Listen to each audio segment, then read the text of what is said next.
One winter morning, I decided to drive in the snow for the first time. It was a new challenge for me.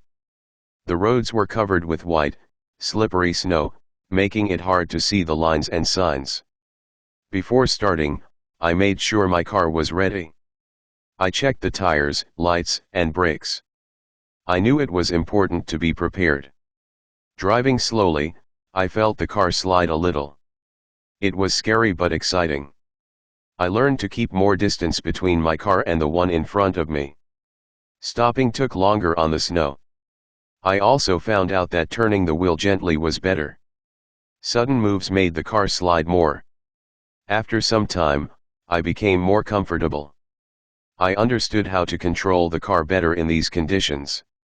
The experience taught me to be patient and careful. The biggest lesson was to respect the weather and not rush. I realized that being safe was more important than being fast. After this experience, I feel more confident but still cautious when driving in the snow. Why is it important to prepare your car before driving in the snow?